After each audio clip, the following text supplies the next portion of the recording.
Meanwhile, the humanitarian situations in Gaza could soon become even more dire.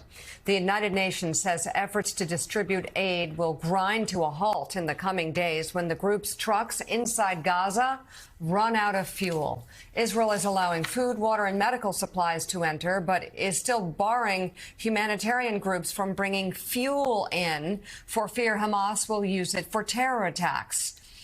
With us now, spokesman for the International Committee of the Red Cross, Jason Strazuso. Thank you very much for joining us. I guess tell us about the intricacies of the efforts to try and get aid to people who need it. Well, the intricacies are that the trucks that are filled with humanitarian items, medical supplies, food, water, things like chlorine tablets to purify water. Right now, we're not getting in as many trucks as we want to. The International Committee of the Red Cross has 60 tons of medical assistance and chlorine tablets waiting just outside. We're eagerly awaiting to get that aid in. In addition, we have a medical team, a surgical team, and we have weapons specialists to help protect civilians who could stumble upon an unexploded ordnance, unexploded bomb. We're just waiting to get more of that aid in. It's clearly desperately needed for all the civilians affected, the hundreds of thousands of people who are undergoing the effects of this conflict. Jason, can you spell out a little bit more the Red Cross's role in getting hostages out? The two women who were released just last night were released into your care before they were handed over to Egypt and then to the Israelis. Who are you talking to? How does the process work? And how dangerous are these moments when you're trying to transfer hostages? The unique role of the International Committee of the Red Cross is that we are the neutral intermediary. We're assigned this task in the Geneva Conventions itself. We've been doing it for 160 years. And in order to do that job, we have to talk to all sides. So we have a longstanding relationship with Hamas, specifically to further humanitarian goals. We, of course, have a relationship with Israel as well. In a situation like the two operations we've seen over the last couple of days, what we've done, first of all, we've asked Hamas to release all the hostages, bar none. We've also asked for us to be allowed to visit the hostages.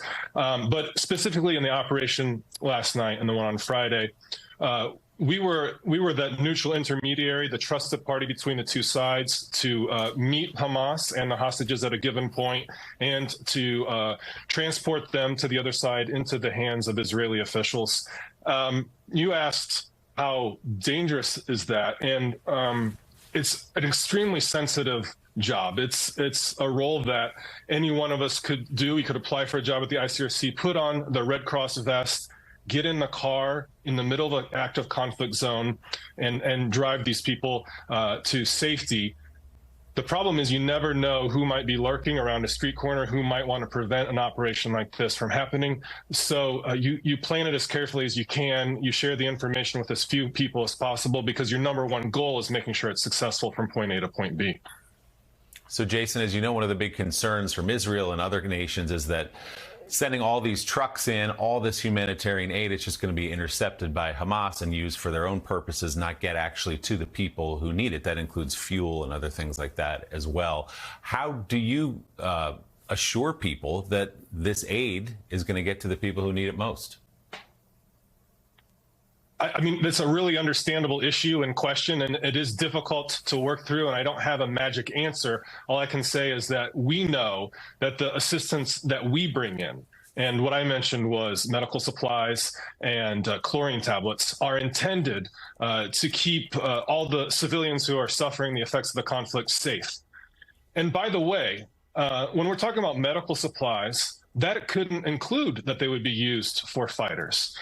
In any conflict, when we're supporting a hospital, that hospital is intended and designed to help anyone who's injured on any side, no matter if they're a civilian or a military fighter. And that's what the rules of war call for, to protect humanity, even in these issues that are quite sensitive. Now, specifically the aid that we're bringing in, we would know, because we've had an office in Rafah in Gaza for many years, we would know exactly who we're giving to it. We know there are hundreds of thousands of people who don't have enough food and water, and that's where our assistance would go. All right, spokesman for the International Committee of the Red Cross, Jason Strazuso, thank you so much for joining us this morning.